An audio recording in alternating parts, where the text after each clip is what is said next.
Hola, qué bueno que estés de vuelta.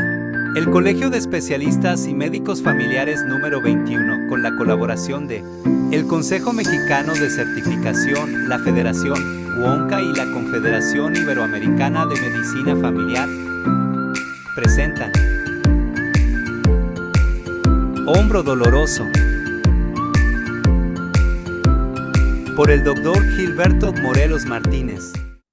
Bueno, creo que está pesadita la presentación. Si quieren, hacemos como una mesa redonda, estar como una conversación mientras que se carga. Como mencionaba, prácticamente nosotros nos enfrentamos a una enfermedad que todos denominamos como síndrome de hombro doloroso. El síndrome doloroso es prácticamente como su nombre lo dice síndrome, es un conjunto de signos y síntomas que un paciente puede referir a nivel de la estructura del hombro.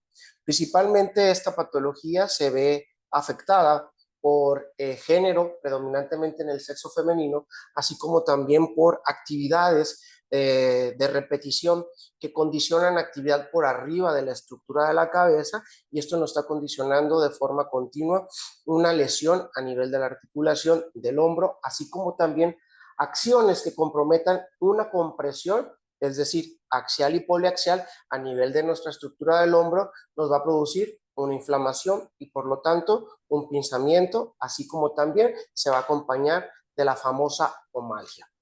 Omalgia la podemos describir como el dolor de la articulación de nuestro hombro. Si no es bien cierto, prácticamente en su gran mayoría de las poblaciones podemos presentar dolor a nivel de nuestra articulación del hombro en un 10%. Generalmente, ahí se ve la presentación, generalmente esta va a condicionar una remisión y va a pasar como si nada hubiera ocurrido. Sin embargo, va a haber situaciones de repetición que nos van a estar condicionando un proceso inflamatorio y generalmente se ve más acentuado en la población de 60 a más años. Generalmente puede acompañarse de una sola estructura articular como es el hombro del lado derecho, pongamos un ejemplo, o puede ser bilateral.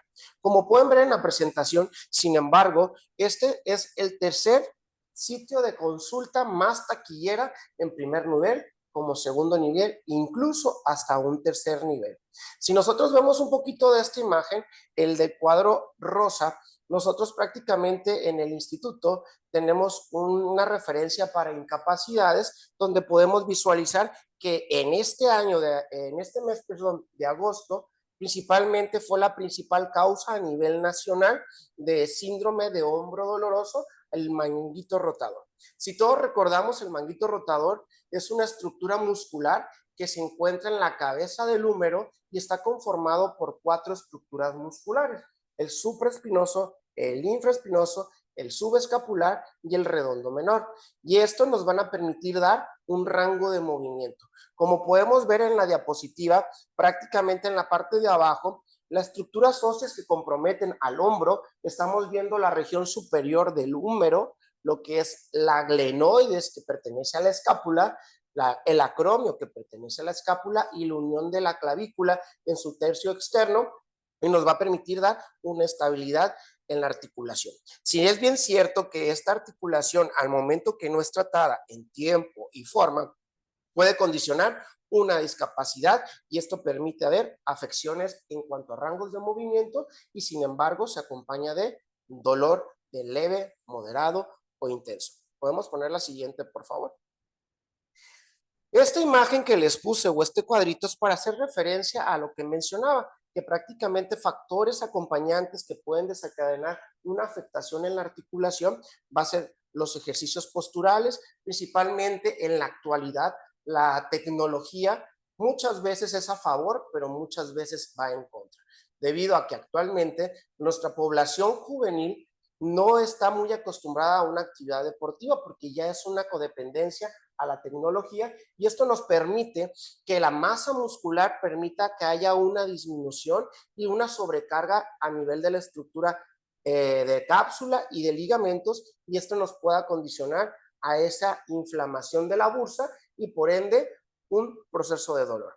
Los movimientos de repetición, prácticamente estamos hablando de actividades como pintar, los que trabajan en carpintería, incluso no nos vayamos lejos, amas de casa, cuando dedican a su tiempo a lavar la ropa, siempre nuestros tendederos están un poquito más altos de la articulación de nuestros hombros y esto condiciona una carga y esto predispone a proceso inflamatorio y dolor. Como les comentaba anteriormente, muchos y cada uno de nosotros hemos pasado por una situación de un pinzamiento subacromial o presencia de una tendinitis.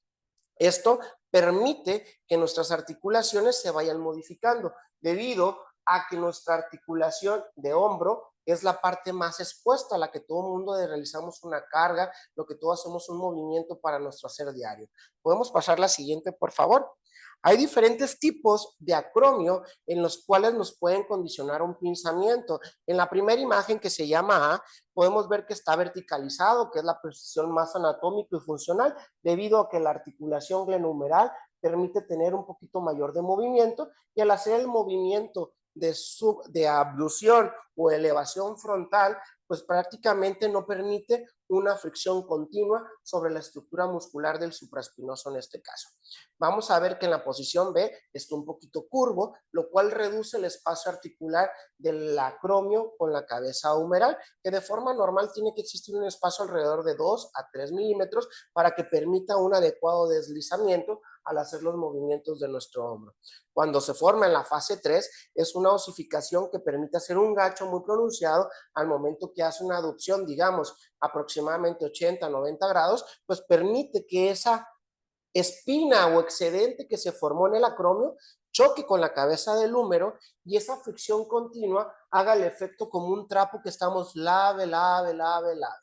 ¿Qué pasa? Se deshilacha y se rompe. En este caso, la estructura muscular para mecanismo de protección, nuestro cuerpo dice, algo está pasando, se está inflamando, hay algo que está dando fricción, bursa, ponte gorda, produce líquido para que lubrique la articulación y no esté dando demasiada fricción. Sin embargo, las bursas tienen demasiados filetes nerviosos y al momento que están demasiado tensas, produce esa sensación de aguja que se está clavando de forma recurrente y el paciente lo especifica y lo localiza generalmente donde ocurre el proceso del dolor.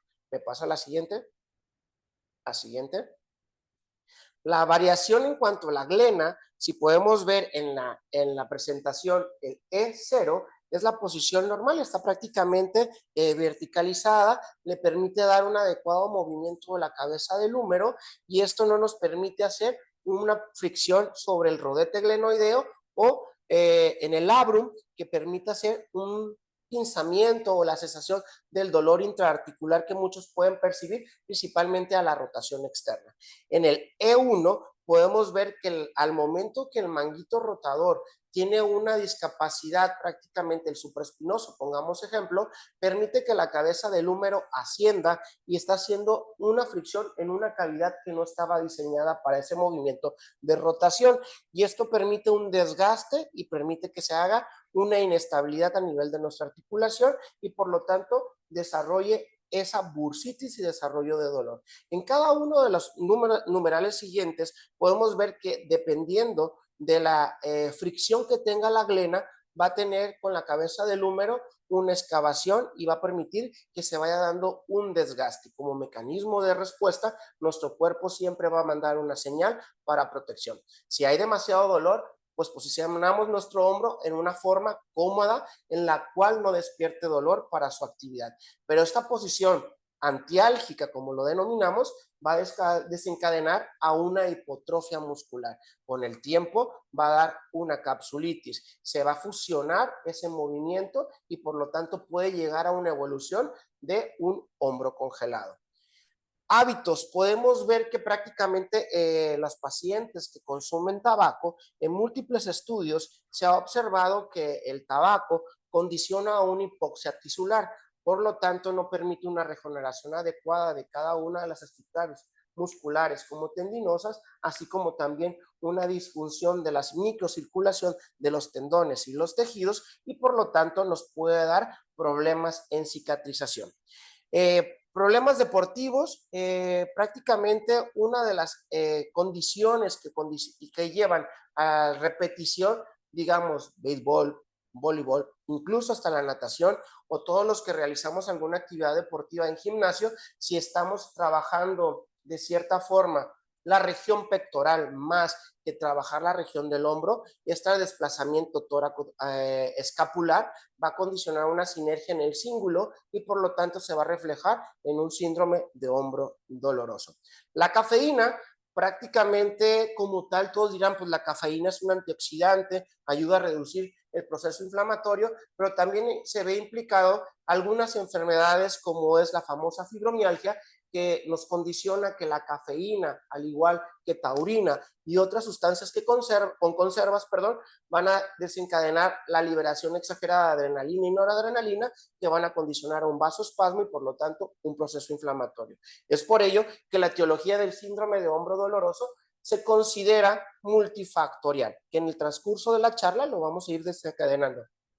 En el último esquema podemos observar como referencia para que todos y cada uno de nosotros podamos tener en evidencia que al momento de alguna realización de algún movimiento de nuestra articulación va a desencadenar proceso de dolor. Cuando hacemos mecanismos de abducción, rotación interna y rotación externa, nos pueden hacer pensar mecanismos de mango rotador, cuando están disminuidos los rangos de movimiento y despiertan dolor. Cuando vemos que hay dolor en la cara anterior y que se proyecta en la corredera bicipital, podemos decir que son problemas tendinitis. Cuando hablamos de menores de 6 semanas, le ponemos tendinitis. Cuando hablamos de más de 6 semanas de haber iniciado el proceso de dolor, le cambiamos el nombre a tendinosis.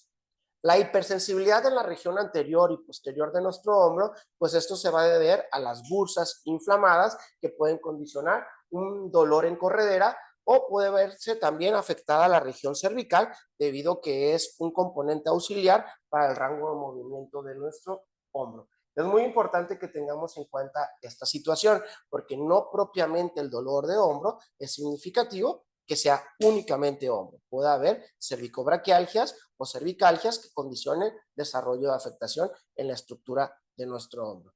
¿Me pasa la siguiente? Encaminado a esta charla les puse algunas tests para que todos los tengamos en presencia para poder determinar si hay o no una afectación a alguna de las estructuras. En el primer video le podemos dar donde dicen ir. A ver si se ve el video. Esta prueba es prácticamente para ver la funcionalidad de la corredera bicipital. Prácticamente el explorador se debe colocar por detrás de nuestro paciente y nos debemos de hacer un bloqueo parcial sobre la escápula y haciendo con nuestro dedo en medio o índice presión en la estructura de la articulación acromioclavicular o en la coracoides para ver si hay presencia de un chasquido. Esta prueba, si ustedes se fijan, es una hiperextensión a nivel de flexión o, como yo le digo, una flexión frontal en cuanto permite hacer la elevación de la estructura de la extremidad, a 180 grados, que es lo que da, ¿no? Cuando nosotros sentimos ese chasquido, podemos decir que tiene un signo de Codman positivo. Aquí nos percibe prácticamente que puede haber una artrosis en la articulación acromioclavicular, que como les comentaba, son estructuras óseas que se fusionan para dar una comunicación o una estabilidad a la estructura de nuestro hombro. Esta está constituida por lo que le decía la parte externa de la clavícula, el acromio, y tiene un menisco que es un cartílago o una estructura fibrocartilaginosa que permite la unión. Está estabilizado en la parte superior con el ligamento acromioclavicular superior como el acromioclavicular inferior. Este permite hacer un pequeño movimiento oscilatorio para que tenga la articulación rango de movimiento completo. Sin embargo, al momento de la edad, carga o lesiones traumáticas, se va cerrando el espacio y esto permite que dé un pinzamiento articular o un subpinzamiento articular, como lo demuestra en la imagen. ¿Me puede pasar la de Hawkins-Kennedy? Hawkins-Kennedy también está diseñada para ver los pinzamientos subacromiales. Prácticamente le pedimos al paciente que haga una flexión frontal con una rotación interna de nuestro codo forzado para que haga una presión en la articulación acromioclavicular. Como les mencionaba, son pruebas que nos pueden desencadenar un subpinzamiento acromial. La de Jergerson Prácticamente podemos visualizar que le pedimos a nuestra paciente que haga una flexión de 90 grados y vamos a pedir que haga una pronación de nuestra región palmar y podemos hacerlo de la siguiente forma, igual todas, cada una es con un bloqueo y le vamos a pedir que a nuestro paciente realice un movimiento de supinación, es decir, que nuestro pulgar se lleve hacia la parte externa y esto nos puede condicionar una tendinitis en la porción larga del bíceps. La otra, de lift off, es para valorar el subescapular. Prácticamente le pedimos que lleve como si fuera a hacer un rascado por detrás de nuestra espalda el paciente y haga una separación de nuestra palma hacia la región de la espalda. Es la última de lift off. Ese nos permite, al momento que yo pongo fuerza en contra, va a despertar dolor y nos puede sugerir una lesión del subescapular. Prácticamente son las pruebas más comunes que podemos tener en cuenta, pero al momento que realicemos la palpación y la exploración de nuestros pacientes en una adecuada anamnesis, podemos ver cómo se puede desarrollar una afectación del famoso síndrome de hombro doloroso. ¿Me puede pasar la siguiente, por favor? Vamos a hacer una revisión de casos clínicos, en total van a ser 2, en el cual me gustaría que hubiese una participación de ustedes para poder desarrollar esta técnica, debido a que es como nos exponemos de nuestros pacientes en nuestra consulta. ¿Me pasa la siguiente?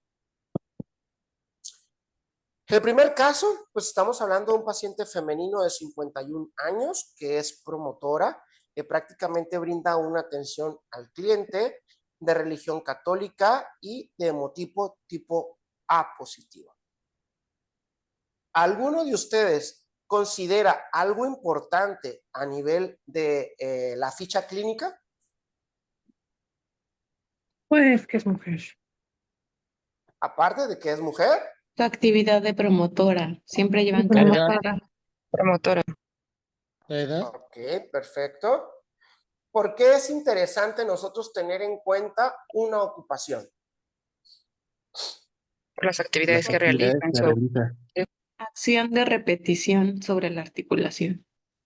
Perfecto. Es uno de los factores que nosotros podemos considerar importantes, pero ahora vamos a hablar en cuanto a derroche económico.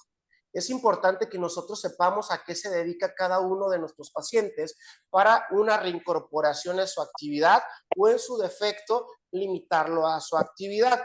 Es decir, si el paciente tiene una actividad que es docente de cierta forma y que nomás está en salón y que no está haciendo carga o en una repetición, puedo decir que mi paciente con el tipo de lesión puede incorporarse a su actividad o no puede ser incorporado a su actividad y en base a ello determinar que si va a llevar un ciclo de rehabilitación lo pueda tomar alterno en cuanto a sus horarios laborables para que esto no nos implique a nivel salud público en un impacto económico, ¿no? Es por ello que tenemos que tener siempre en cuenta la ocupación de nuestro paciente, porque muchas veces hablamos de un síndrome de hombro doloroso y decimos está incapacitado para realizar funciones. Entonces, por ello que tenemos que tener mucho en cuenta esa situación. En la siguiente, pues sabemos que es una paciente que tiene antecedentes personales patológicos de hipertensión, controlada con telmisartán, una cada 12 horas, sin mayor afectación. Alergias negadas, tiene unos antecedentes de cirugía de una apendicectomía. Inicia su padecimiento actual el 22 de febrero, al estar laborando, recibe una situación de un traumatismo, donde refiere que cae una caja a nivel de cervical, así como también a nivel de su hombro del lado izquierdo, y esto condiciona a un dolor, una limitación, una famosa omalgia. Como vemos a la exploración, pues tenemos a una paciente en la cual tiene hombros simétricos, parcialmente con aumento de volumen en la cara posterior de nuestro cuello, significativa a una inflamación del esternocleidomastoideo en la porción posterior y puede producir sin cambios de coloración ni delimitación localizada en la región frontal. Hasta este momento, algo interesante que podamos ver en esto que les acabo de mencionar.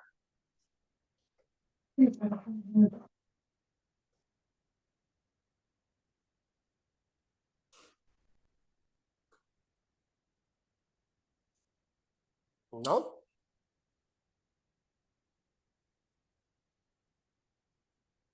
Ok, es importante que nosotros tengamos en cuenta que estamos valorando que hay simetría de ambos hombros. No está un hombro caído, no hay evidencias de una atrofia parcialmente, lo cual nos habla de que el cíngulo del hombro está funcionando adecuadamente, ¿ok?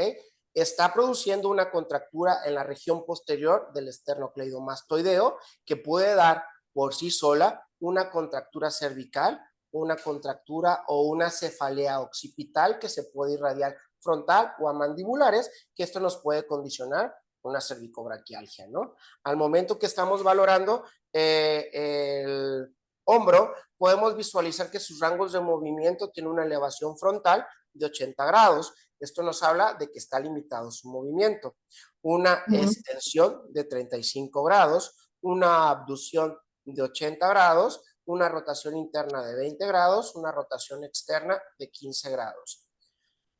¿Alguno que les llame la atención de los rangos de movimiento? ¿Alguien que quiera participar y decirnos cuáles son los rangos de movimiento del hombro para considerarlos si están limitados o no están limitados?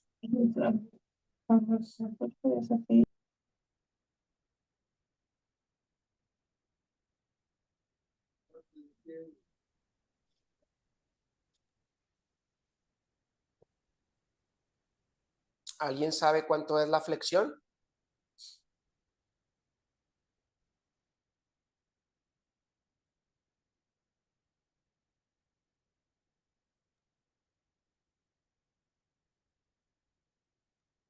No, Ok. ¿Flexión en Vamos. grados o como? A 100 grados. ah, Ok, vamos a hacerlo fácil y práctico. Vamos todos a elevar nuestra mano como si estuviéramos saludando a la bandera. Esos 180. prácticamente son 90 grados. Si yo pido, es correcto, 180 grados. 180, Si yo ¿no? Sí, elevo sí. a su máximo, llega a 180 grados. Es donde tenemos que valorar nuestros rangos de movimiento y funcionalidad. Al momento que vuelvo a bajar mi mano a la altura del hombro, son nuevamente en 90 grados. Cuando yo digo abducción, es decir, ABD, abrir, ahí llegamos a los 90 grados. Cuando doy su abducción máxima, prácticamente llega hasta 180 grados. Bajo y nuevamente pongo mi posición a 90 grados frontal como si estuviera saludando a nuestra bandera. Aducción, cuando centro, va de 0 hacia los 90 grados.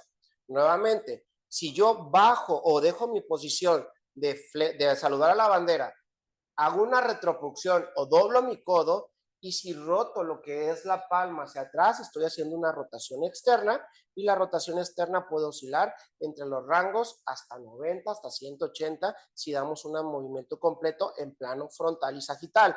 Cuando hago una rotación interna, puede llegar hasta 45 grados. Es importante que nosotros tengamos en cuenta estos rangos de movimiento, porque no tan solo son los que acabamos de mencionar. Nuestro hombro también hace una elevación, hace un descenso, hace una anteropulsión o una retropulsión, que estos prácticamente los acabo de mencionar porque son prácticamente de la tóraco-escapular los movimientos, y es donde podemos determinar si hay una afectación o no, incluso de nuestro cíngulo.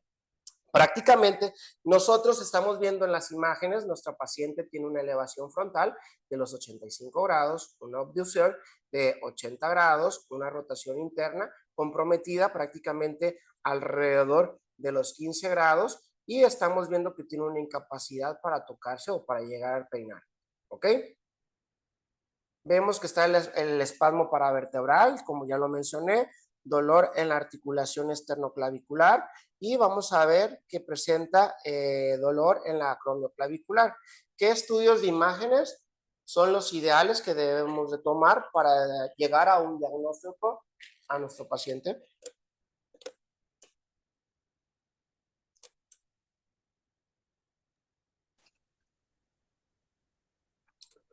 Ultrasonido de primera instancia, resonancia, Bueno, en primer radiografía. nivel, rayos X, Radiografía. ultrasonido, En primer nivel resonancia solo tenemos rayos X. Ajá, y muy ultrasonido. bien. De hecho, pudiéramos pedir Y si nos queremos RX ver con los explícitos, la grados o peso. con la flexión, con la abducción y así, o sea, ser específicos en los movimientos. Radiografías dinámicas. ok, dinámicas, muy bien. Bueno, ¿y qué otra más? ¿De qué parte? Cervical. Y cuello. Ajá, cervicales, ajá. Ok. Muy importante la observación del que nos acompañó diciendo AP lateral de columna cervical, incluso hasta dinámicas, porque podemos ver que a la exploración sí está comprometido la estructura de hombro, pero también está afectada la estructura cervical. Y tenemos el antecedente de una lesión o una contusión a nivel de nuestra columna cervical. Pasamos la siguiente. Ok, aquí en esta radiografía que ustedes pidieron una AP de hombro, ¿qué podemos observar?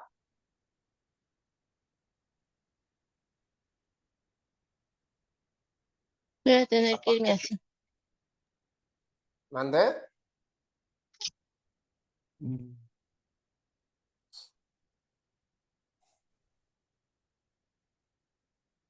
La disminución del espacio articular entre ¿El el tipo de glena? acromion y el húmero. Ok, sí.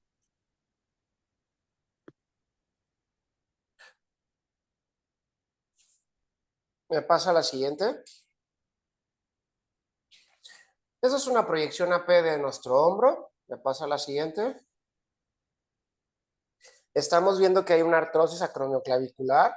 Lamentablemente no sé si puedo agarrar el cursor y puedo señalarles. ¿Ven el cursor que se mueve? No, se ve. ¿No? Ok. No. Bueno, un poquito más arriba del que me está apoyando con el cursor, en esta región está cerrado prácticamente lo que es la articulación acromioclavicular, por lo tanto el menisco está haciendo un pinzamiento y esto nos puede despertar un síndrome de hombro doloroso o referido en la articulación acromioclavicular.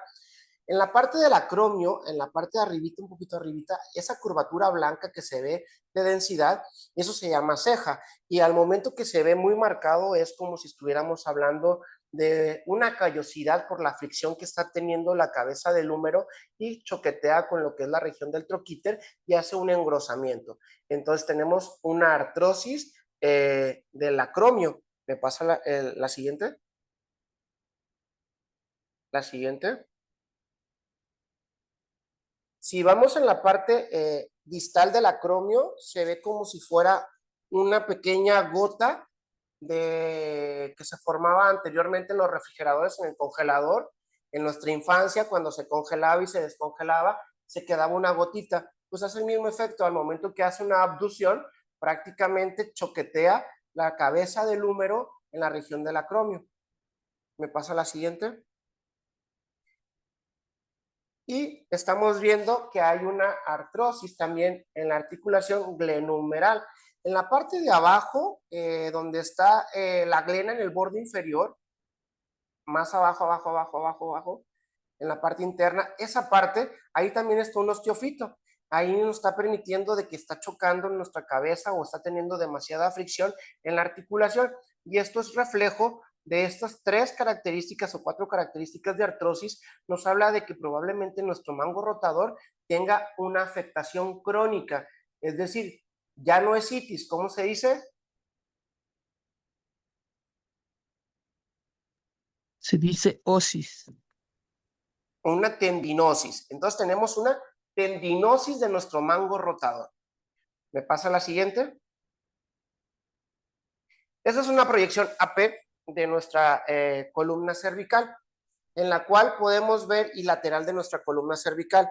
Podemos ver en la proyección que está a nuestro lado derecho, artrosis de nuestra columna cervical, y estamos viendo que preserva la columna de aire. Esto nos habla de un proceso degenerativo de nuestra columna cervical. Estamos hablando que es una paciente de 50 años, y en la proyección lateral estamos viendo una rectificación de nuestra columna cervical, lo cual nos habla de que probablemente tenga antecedentes de contracturas de repetición y la sifosis de nuestra columna se vaya perdiendo poco a poco por la tracción de repetición de nuestra lordosis de nuestra columna se vaya perdiendo por la tracción de repetición y se vaya rectificando. Por lo tanto, nuestros rangos de movimiento quedan dolorosos y esto está permitiendo que nuestra paciente tengamos la presencia de dos componentes. Tiene un problema cervical, que probablemente el detonante de la contusión por una caja haya desarrollado una afectación, y tenemos un síndrome del mango rotador de forma crónica. Al momento que hace una sinergia, por obvias razones, al momento que lo compensa, si ustedes recordarán la primera imagen que vimos a los pacientes, en la imagen que la paciente bascula su cuello para hacer una abducción, está haciendo como un movimiento primario la región cervical y no el movimiento primario el supraespinoso. ¿Me pasa la siguiente, por favor? La siguiente. La siguiente. Es lo que mencionábamos, tenemos artrosis cervical y prácticamente tiene la preservación de nuestra columna de aire. Me pasa la siguiente. Y hay una rectificación de nuestra columna cervical. La siguiente. Alguien mencionó ultrasonido. Prácticamente para que nosotros hagamos el diagnóstico nosológico de nuestra enfermedad, prácticamente va a ser 100% clínico. Tenemos ayudas a auxiliar el diagnóstico que nos van a favorecer, ¿sí? Son las radiografías simples y podemos tener lo que es el ultrasonido, podemos tener nuestra resonancia.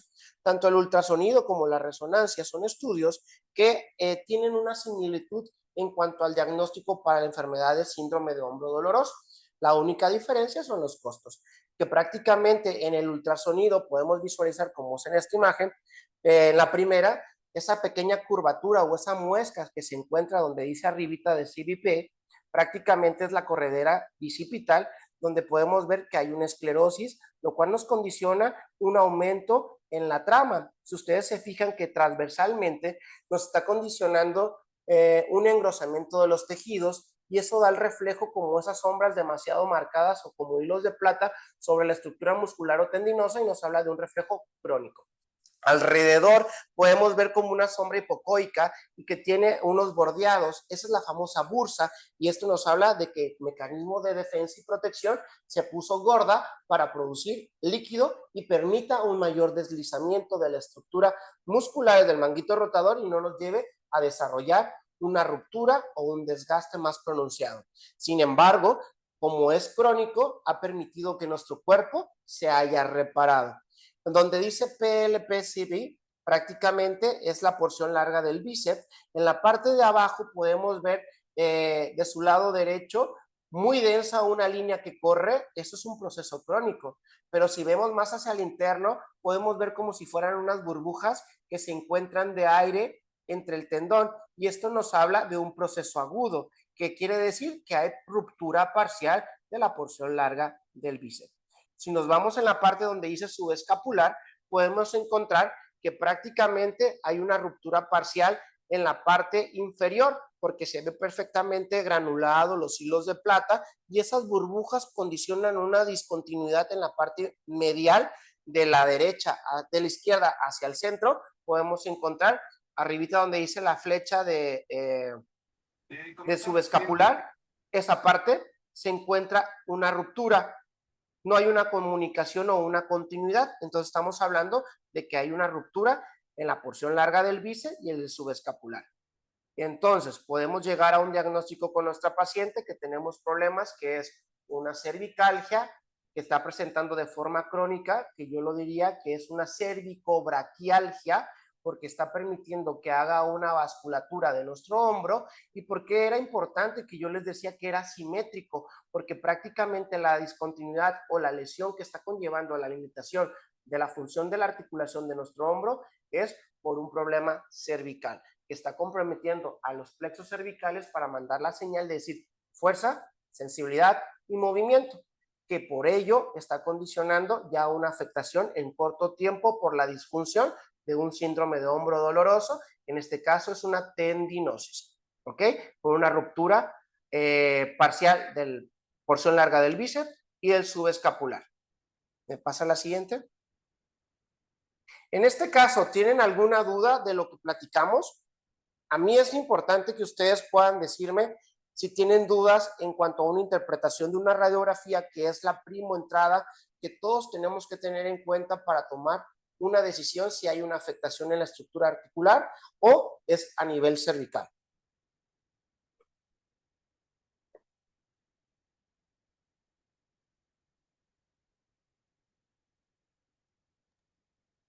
¿Tienen dudas, colegiados? No, no tienen dudas. Fíjate, ya no van a dar Ok, tantas todos dudas. sabemos entonces cómo pedir una radiografía, podemos determinar las lesiones que podemos encontrar en la radiografía. Sí, el tratamiento. Ahorita vamos a hablar del tratamiento, porque va encaminado a lo mismo, casi la articulación del hombro como de la cervicobraquial. Vamos a ver el segundo caso.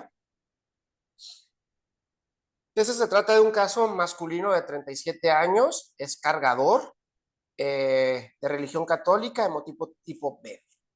Vemos que tiene antecedentes de una luxación glenohumeral izquierda, secundario a una tracción, y se hizo una reducción cerrada con una adecuada estabilización de la articulación. Se quedó inmovilizado prácticamente de 7 a 14 días con un escúlter o un cabestrillo con inmovilizador de hombro para que permita que la reducción de la cápsula llegue a su funcionalidad. Inicia su padecimiento el 3 de marzo del 2025 con traumatismo sobre el hombro. Esto evoluciona al tiempo, una limitación funcional de nuestra articulación. El paciente se encuentra con limitaciones de rangos de movilidad, principalmente una elevación frontal, como lo estamos viendo en la segunda imagen, se observa a 75 grados, tiene una extensión de 30 grados, tiene una abducción de 80 grados, una rotación de 20 grados interna de 20 grados, y principalmente si ustedes observan la primera imagen, ustedes pueden ver que hay parcialmente una deformidad en nuestro hombro, la charretera se ha perdido, prácticamente podemos ver que la cara lateral donde va el deltoides se ve un aplanamiento, sí lo podemos ver cómo se ve una línea, cómo corre aplanado y no se ve curviada la charretera del hombro. Esa parte nos habla de un proceso atrófico, entonces nos está hablando de que hay una lesión importante, está caído ese hombro. Cuando hacemos la abducción en la última imagen, podemos ver que está limitada a los menos de los 90 grados, lo cual me habla de que su abducción no está trabajando en la última imagen. En la última imagen, ahí podemos observar que ahí no está trabajando el supraespinoso, prácticamente mantiene la estabilidad el deltoides. Recordemos que el deltoides, los primeros 90 grados, es el que trabaja como primario y secundario el supraespinoso. De los 90 grados hasta los 180 grados, el que trabaja primario es el supraespinoso. Entonces, aquí estamos hablando por sí solo que hay una afectación del supraespinoso.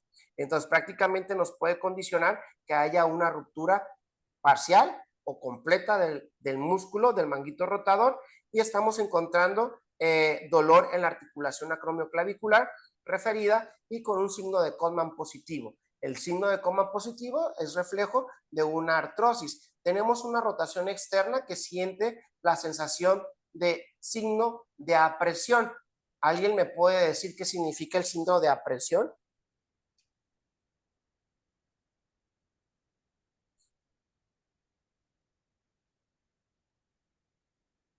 Sabemos. Ok, al momento que hacemos una abducción, flexionamos nuestro codo y rotamos al máximo hacia la parte externa. El paciente que tiene una inestabilidad de la cápsula o inestabilidad del hombro, y recordemos que nuestro paciente tuvo antecedentes de una luxación traumática, al momento que yo hago una rotación forzada, el paciente da la sensación como si fuera a volverse a luxar y ya no permite dar más rango de movimiento de rotación externa. Eso se llama signo o test de aprehensión. No permite dar un rango de movimiento porque el paciente siente que se va a volver a luxar la articulación. Entonces, eso lo podemos ver cuando hay una articulación inestable o está lábil. ¿Me pasa la siguiente? Pues prácticamente en nuestras radiografías simples de hombro podemos visualizar una artrosis o una reducción completa de la articulación acromioclavicular. Podemos observar que la glena en la parte inferior tiene datos de artrosis y a nivel de troquíter, que es la primera curvatura, también está esclerosado y a nivel del troquín también está esclerosado. Eso nos hace reflejo de que hay una fricción continua en la articulación de nuestro hombro y son datos sugestivos que nos pueden hacer la referencia de un síndrome de manguito rotador. ¿Me pasan las siguientes?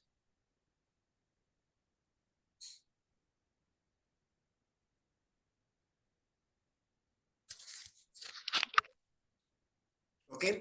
Esto es igual un ultrasonido donde se visualiza perfectamente en la parte externa de la parte superior del recuadro superior, de izquierda hacia el centro. Si ustedes ven la zona densa oscura, esto nos habla de una ruptura parcial.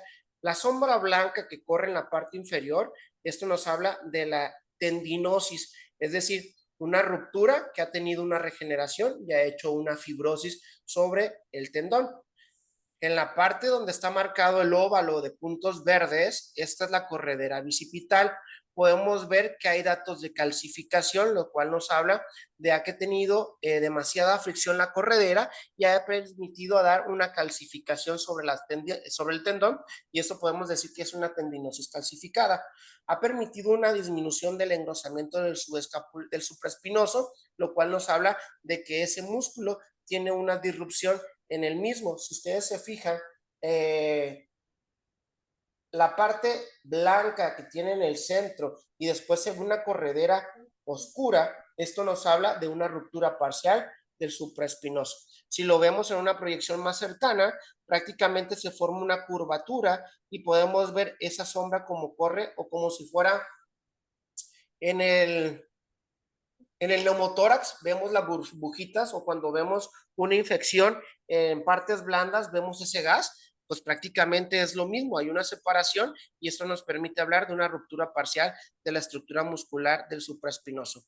Prácticamente nosotros al momento de valorar detrás de nuestro paciente, pues tenemos que estar visualizando nuestros rangos de movimiento, ver si hay alteraciones en cuanto a la inspección, palpación, que son las fuentes primarias que nosotros vamos a tener una adecuada exploración de nuestro paciente. Al momento que nosotros no sabemos explorar y nos quedamos únicamente con la referencia de nuestros pacientes, muchos diagnósticos se nos pueden ir sin llegar a un buen puerto, como dijera. Y es por ello que tenemos que saber qué estudios de gabinete voy a pedir para poder llegar a un diagnóstico, porque sé lo que voy a encontrar en cada una de esas radiografías o en ese ultrasonido o en esa resonancia, y no esperar que nuestros técnicos, que nuestros radiólogos o nuestros compañeros radiólogos nos den un diagnóstico, debido a que muchos de estos pacientes que se encuentran en un instituto o en empresas privadas ven volumen y muchas veces se dedican al copia y pegue. En lo personal, digo muy en lo personal y respeto a mis compañeros que no, yo soy más de ver imágenes, no de ver lo que dice el técnico de rayos X o el radiólogo en una interpretación, porque muchas veces podemos tener esa ceguera de taller y confiarnos si realmente no existir la lesión. Es por ello que es muy importante que para el síndrome de hombro doloroso, síndrome del manguito rotador, del pinzamiento subacromial, tendinitis, bursitis, principalmente el diagnóstico se hace clínico, ¿ok? Si nosotros tenemos una buena clínica, muchas veces de ellos nomás ocupamos el estudio de imagen avanzada, como es la ecografía, como es la resonancia magnética, para ponerle nombre y apellido a nuestra lesión. ¿Me pasa la siguiente? ¿Tienen alguna duda en cuanto a los dos casos clínicos que vimos?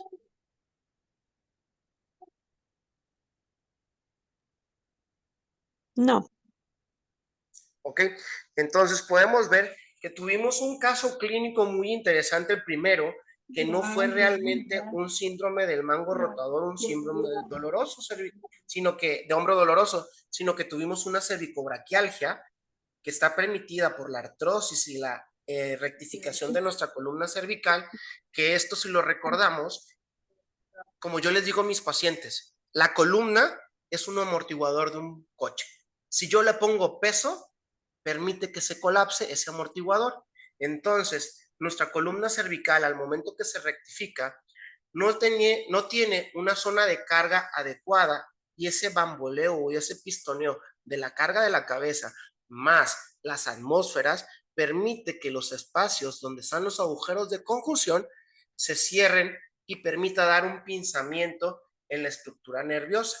Por ende, al momento que se forma el plexo braquial, va a condicionar a que haya una disminución de la energía.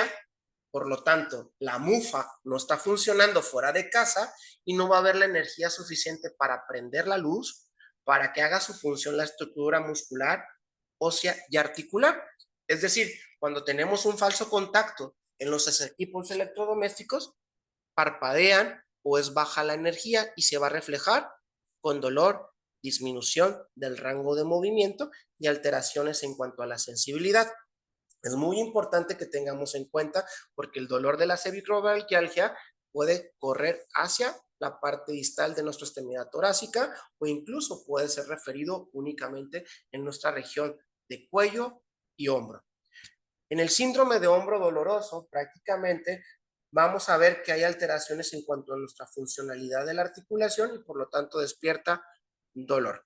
Si recordamos, como al inicio les comentaba, en su gran mayoría todos desarrollamos una alteración de dolor en nuestro hacer diario o en nuestras épocas de nuestra vida y que se ve referido principalmente en la cara anterior cuando hacemos ciertos rangos de movimiento por elevación del hombro, rotación interna o incluso cuando hace la compresión y generalmente se ve referido, te lo refiere el paciente, que se incrementa durante la noche. ¿Por qué? Porque durante la noche tenemos movimientos oscilatorios o rotatorios y podemos presionar o comprimir la articulación y despierta ese dolor. Sordo, que puede evolucionar localizado en la articulación acromioclavicular o en la coracoides, como si fuera una aguja que se clava de forma continua. Es por ello que nosotros tenemos que tener en consideración que nuestro hombro está constituido principalmente por 4 articulaciones: la glenohumeral, acromioclavicular, la clavicular external y la tóracoescapular, que esto nos van a permitir que nuestro famoso manguito rotador esté haciendo su función. Vamos a ver que el supraespinoso, ¿qué movimiento hace? Abducción. Al momento que hablamos que el redondo menor nos va a permitir hacer una aducción, rotación externa, el conjunto de el rotador externo, el redondo menor y el subescapular. Prácticamente son los rangos de movilidad que vamos a estar viendo. Por ello, nuestra articulación decimos que es una enartrosis. ¿Qué significa enartrosis? Que tiene múltiples rangos articulares y que están bien establecidos, como ya lo dijimos: flexión frontal, extensión, rotación interna, rotación externa, aducción y abducción. Es por ello que tenemos que ver prácticamente cómo se pueden encontrar limitados cada uno de estos grupos musculares y pueden producir una afectación en el rango de movimiento. ¿Me pasa la siguiente? Este esquema prácticamente se los coloqué para que nosotros tuviéramos en cuenta el balance en cuanto a la actividad que puede presentar nuestra articulación. Si hay un movimiento activo y sin dolor, pues podemos pensar que puede ser de origen cervical, puede ser un tumor de Pancoas. Recordemos que el tumor de Pancoas es pulmonar apical y puede referirse a una lesión a nivel de la articulación de hombro. Un neumotórax, atención, produce lesión a nivel de la región del hombro, y las cardiopatías, pues por la irradiación principalmente es del lado izquierdo. Si es una limitado doloroso a los movimientos pasivos de la articulación, podemos pensar que es una capsulitis que puede evolucionar a una capsulitis adhesiva o a un hombro congelado. Podemos ver que puede ser una artrosis en la articulación glenohumeral y por lo tanto producirnos un subpinzamiento o una tendinitis o una bursitis. Cuando es un dolor periarticular, prácticamente tenemos que enfocarlos a las neuropatías y principalmente quiero que tengan en presencia la famosa neuropatía que se llama, o miopatía, perdón, es fibromialgia. Y la fibromialgia, si dijimos que principalmente este problema de dolor de hombro es género femenino, mayor de 60 años, recordemos que la fibromialgia, haciendo un poco de historia, se detectó la fibromialgia en los años 40, cuando los pacientes tenían dolor múltiple y a pesar de tratamientos no hubo una mejoría, terminaban en hospitales psiquiátricos. Entonces, por más tratamientos de lobotomías, terapias de shock, no hubo un control del dolor. Hasta el año 70 se descubre que es una enfermedad inflamatoria autoinmune y pertenece a las familias de las artritis reumatoide, en la cual recibe un proceso inflamatorio de todos y cada uno de los grupos musculares y principalmente está relacionado en los años 90 con una alteración en el cromosoma X, en el género femenino son XX y por lo tanto predispone a mayor afectación de fibromialgia. Es por ello que tenemos que tener en cuenta esta patología porque si nosotros enmascaramos el dolor por medicación y se acompaña de depresión, puntos en gatillos, agua pasa por mi casa, fibromialgia, ¿no? Y más si es género femenino. Y es cuando tenemos que hacer varios escalones del tratamiento del dolor. ¿Me pasa la siguiente? En cuanto para disminuir el dolor, o más bien el tratamiento de síndrome de hombro doloroso va encaminado a varias aristas. El disminuir el dolor puede ser por fármacos, puede ser por la rehabilitación para que se pueda recuperar la funcionalidad de la extremidad. En cuanto a los fármacos, me da la siguiente, pues todos sabemos que la escala de analgesia que tenemos que utilizar, primer escalón, segundo escalón y tercer escalón, nos permite dar una estabilidad del síntoma que es la omalgia principalmente, es decir, el dolor del hombro, donde podemos ver que los analgésicos de primera línea o para el dolor leve, pues son los analgésicos no opioides, como puede ser el paracetamol, el metamizol, y podemos utilizar los inhibidores del COX-2. Ojo, en lo personal, y hablo muy en lo personal, desde todos y cada uno ha discriminado o ha dejado de lado al paracetamol, siendo el mejor analgésico que hay en todo el mundo y que produce menos afectaciones y actúa a dos niveles, central y periférico. Sin embargo, todo el mundo quiere los inhibidores del COX-2, llámese Celebrex, Etenocosib y principalmente, ¿no? Pero ojo, recordemos que estos tienen alteraciones o complicaciones o efectos secundarios y por lo tanto recordemos que los COX-2 están prohibidos en pacientes mayores de 60 años o con pacientes con cardiopatías o hipertensión porque producen taquicardia y pueden producir infarto. Es por ello que el paciente cuando se toma un Etenocosib o un Celebrex, un inhibidor del COX-2, siente la plétora yugular muy acelerada y produce mucha taquicardia. Ojo cuando los utilicen de forma indiscriminada. Todos y cada uno los están utilizando de forma indiscriminada. Si ustedes les explican a sus pacientes, pueden trabajar sus analgésicos no opioides y los AINES, llámese diclofenaco, indometacina, piroxicam, meloxicam. Y si ustedes están hablando de un problema muscular, ¿cuál es el mejor analgésico no esteroideo para lesión muscular?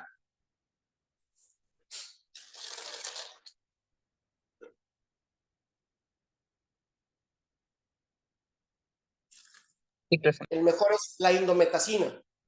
Todo problema muscular lo van a poder resolver con indometacina. Lo que tenemos que tener en cuenta que si es de similares o de instituto, la indometacina de 25 miligramos, aunque la consumamos con alimentos, cae como patada de caballo en el estómago y produce mucha irritación gástrica y puede producir mucho reflujo. Entonces, en el comercio externo hay uno que tiene barrera de protección gástrica y les va muy bien. No voy a producir el spot ni el comercial porque no se trata de esto, pero consideren que la indometacina es lo mejor. Para el control de dolor moderado podemos encontrar a los opioides menores, llámese el tramadol. Sin embargo, también tenemos que tener en cuenta que el tramadol no quita mucho el dolor, únicamente marea y tiene un efecto secundario el tramadol en un 1% que puede producir parálisis facial. En lo personal, cuando yo estaba en la residencia ayer, prácticamente que terminé mi residencia, tuve esa inexperiencia poco grata con una de mis mejores amigas de enfermería en donde yo hice la residencia. Dije, pues acaba de llegar el tramador, tómate tu tramador en menos de 20 minutos con parálisis facial. En lo personal lo utilizo muy poco por esa circunstancia, pero lo podemos utilizar, es noble, nomás no usarlo de forma continua para el efecto del mareo y siempre acompañado con el paracetamol, hacen una sinergia bonita y les puede dar un adecuado control de dolor. En los opioides mayores, pues podemos utilizarlos, pero ya prácticamente es por medicina del dolor, lo que es fentanilo, la morfina y otros opioides, ¿no? Pero prácticamente si nosotros manejamos primera línea y segunda línea, podemos tener un adecuado control de dolor. Sin embargo, me pasa la siguiente. Muchos de los pacientes, la siguiente, y principalmente en las áreas de rehabilitación, abusamos de la infiltración. Este esquema que se los puse, principalmente esteroides, prohibido. Pueden servir para la función aguda, pero corto o largo plazo, el abuso de esteroides por el dolor va a condicionar un adelgazamiento de la estructura tendinosa y muscular, así como también va a predisponer al desgarro o incluso puede condicionar a las calcificaciones o cristalización del mismo.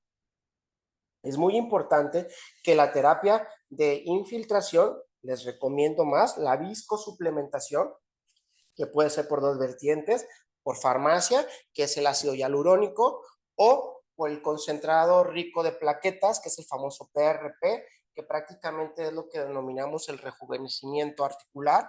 Este nos ayuda a hacer la función de activar toda la cadena morfológica celular para que se diferencie en el sitio inflamatorio. Y esto nos va a ayudar a mejorar la circulación, va a permitir que la lesión condral que puede existir en la articulación artrósica se adose y forme una cubierta como si fuera un cartílago para que permita un mayor desplazamiento de la superficie articular. Nos va a permitir que esas zonas de nutrición que se han permitido la ruptura de los tendones se empiecen nuevamente a regenerar y no queden con cicatrices fibrosas, quede más funcional a un movimiento. Sin embargo, es muy sabido o tenemos que tener más bien de conocimiento que no por sí solo es un tratamiento ideal, siempre va acompañado de otras alternancias, ¿no? Y tiene que hacerse con ciclos de repetición, pueden ser cada 15 o 21 días. En lo personal, yo he notado la diferencia más marcada cada 15 días porque nos permite dar un buen traslape en cuanto a la nutrición articular y podemos ver que muchas veces ese rejuvenecimiento articular con el PRP les va excelentemente bien a personas jóvenes como personas de la tercera edad que tienen una artrosis prolongada. ¿Me pasa la siguiente? La recuperación de la actividad, la anterior. La recuperación de la motilidad prácticamente va muy de la mano de una rehabilitación efectiva. El tratamiento más que analgésico es una rehabilitación. En un 80% es el tratamiento efectivo, debido a que ocupamos tener la ganancia muscular para que la articulación vuelva a recuperar su funcionalidad, que puede ser progresiva, e irla graduando poco a poco para que la ganancia muscular se vaya recuperando poco a poco y mantenga sus rangos de movilidad. Y la finalidad de todo esto es restaurar al paciente a su hábitat normal, a su día a día, llámese ocupacional o simplemente en su hacer diario, ¿no? Esto es un tratamiento multidisciplinario que todos tenemos que tener en consideración, que no tan solo es el analgésico el que va a resolver o una infiltrada. Si no tenemos una rehabilitación efectiva, en muy corto tiempo va a volver a evolucionar a una capsulitis y por lo tanto puede llegar a un hombro congelado. La siguiente. En cuanto a rehabilitación, pues prácticamente es hacer los movimientos normales de nuestra articulación progresivamente. Es muy importante que todos tengamos en cuenta que para que esto no produzca dolor, porque inicialmente va a desarrollar dolor, tenemos que colocar terapias de medios físicos calor-frío. Generalmente en el proceso me gusta más el fomento calor, que va desde la región occipital hasta por debajo de la escápula y que puede incluir la parte anterior y lateral del hombro. Puede ser fácil cuando uno se mete a bañar, se queda debajo de la regadera, produce ese calor y produce una relajación. O en su defecto podemos utilizar los medios físicos, trapitos planchados, trapitos medio humedecidos o los famosos sábanas térmicas que ya venden eléctricas. En lo personal les tengo mucho respeto, me gusta que la calienten al máximo, la desconecten y se las terceen porque pueden producir quemaduras debido a que son electrodomésticos que pueden tener falso contacto. O en su defecto les recomiendo mucho a mis pacientes que agarren una funda de almohada, la rellenan de arroz o alpiste, la cierran, la ponen en el microondas por 15 a 20 segundos y se la pueden terciar para que produzca un calor prolongado. Posteriormente realizar los movimientos de rehabilitación que les vamos a enseñar a nuestros pacientes para que hagan sus movimientos de flexión, extensión, abducción, aducción, rotación interna, rotación externa, primero de forma pasiva, después progresiva o de forma activa. Recordemos que si nuestros pacientes no realizan un tratamiento continuo de su rehabilitación, aunque hablemos de un procedimiento de infiltrada o analgésicos, va a ser fallido. Es por ello que hay que explicarles a nuestros pacientes, que ahorita les voy a mostrar unas imágenes de los ejercicios que podemos realizar o educarlos para realizar para la reincorporación de la funcionalidad de la extremidad. Tenemos que hacer repeticiones de 10 a 15 de cada uno de los ejercicios, previamente estiramientos y reflejos isotónicos, isométricos para mejorar su tonificación de la estructura muscular y tener periodos de descanso como cuando hacemos alguna actividad deportiva para que se dé una ganancia. Es importante no provocar dolor e incrementar el peso paulatinamente, así como también decirle al paciente que se acaba de casar nuevamente con 365 días al año, hacer ejercicio por lo menos 2 veces al día, 15 minutos. Y para cuando hablamos de un procedimiento quirúrgico, no es de entrada, yo sé que mis compañeros habemos de todos en este video, y de entrada hablan de un procedimiento quirúrgico. En lo personal, yo primero lo inicio por lo menos de 3 a 4 meses de rehabilitación efectiva, porque al momento que yo hable de un procedimiento quirúrgico me va a producir por sí solo una artrosis, una disminución de la masa muscular y por lo tanto si yo no tengo ganancia, pues va a quedar más limitada y va a condicionar mucho más rápido a una fibrosis articular. ¿Me pasa la siguiente?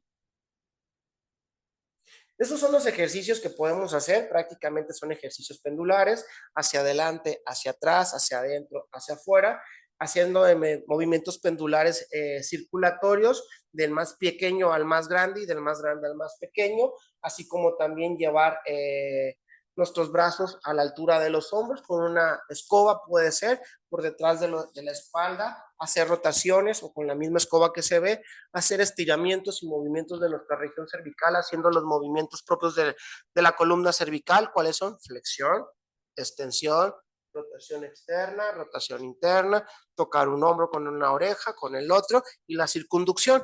¿Por qué? Porque al momento de que nuestro hombro no está en una competencia adecuada las estructuras musculares, lo voy a bascular con la estructura cervical y por ello reflejo me va a condicionar espasmos, dolor y limitación al movimiento.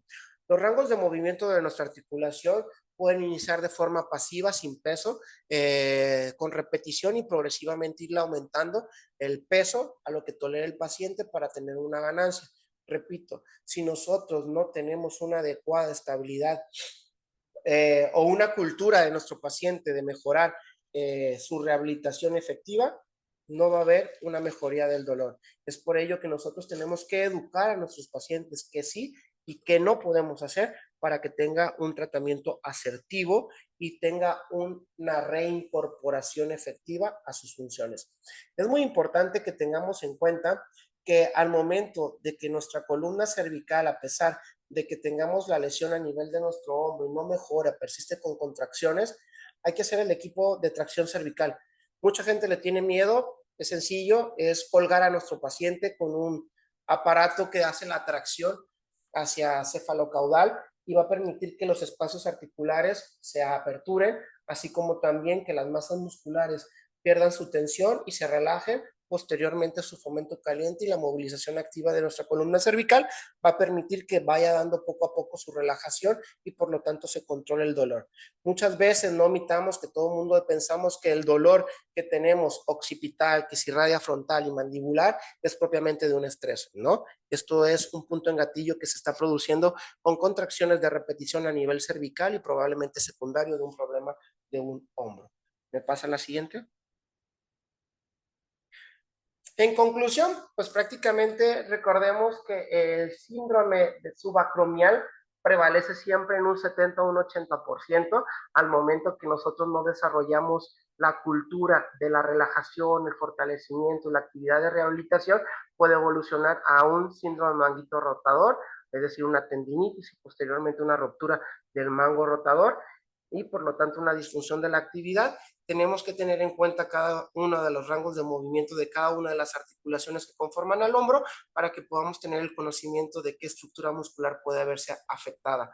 Así como también la ecografía es el estudio de excelencia más que una resonancia, debido a que los dos permiten dar un conocimiento de una lesión parcial o completa o crónica de la articulación, perdón, de las estructuras musculares, es muy importante que no hagamos gastar a nuestros pacientes en estudios innecesarios, primero la clínica, después una radiografía, y si con la radiografía, la clínica, podemos ver que es un síndrome del manguito rotador y que puede afectar a cada uno de los grupos musculares, no ocupa un ultrasonido ni tampoco ocupa una resonancia. El tratamiento ya vimos que es una rehabilitación efectiva, medios físicos y analgésicos. ¿Ok? Aquí prácticamente el tratamiento, como les decía a un inicio, es de primera entrada a primer nivel. Cuando lo detectamos oportunamente, el simple hecho que demos este inicio, podemos mantener o preservar la articulación y tener su rango de movimiento activo. Aunado con el conocimiento de la cadena o escalones analgésicos, podemos tener un adecuado control del mismo dolor y hacer higiene de la articulación del hombro, no dormir sobre ese lado, no levantar los brazos por arriba de los hombros. Progresivamente lo vamos a lograr, decirle al paciente sí, pero previamente a una rehabilitación efectiva, medios físicos y analgésicos. ¿Me pasa la siguiente? ¿Me pasa la siguiente? Pues prácticamente por mi parte es todo. Le agradezco a la doctora Jessica Cota Fernández. No sé si esté conectada, la invité. Ella es médico de rehabilitación de Los Mochis. Es compañera de trabajo. Ella me proporcionó los casos. Entonces es muy importante que todos y cada uno de nosotros tenemos que tener aliados para trabajar. Si tenemos un desconocimiento, seguirá de taller. No estamos lejos de preguntar y preguntar si tenemos dudas, porque a final de cuentas el que tiene la mayor complicación va a ser nuestro paciente. Una referencia oportuna a segundo nivel o tercer nivel, bien justificada, nos va a dar un salvamento de la extremidad.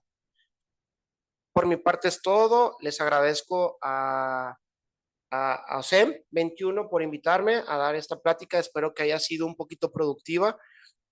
Yo sé que a lo mejor no tener el cursor y presencial para poderles explicar las lesiones que podemos encontrar es un poquito más difícil, es de imaginación, como cuando alguna vez tomamos nuestras clases de radiología en la facultad, que nos decían por aquí se ve, hasta cuando estamos en la práctica diaria ya podemos vislumbrar y visualizar este tipo de lesiones.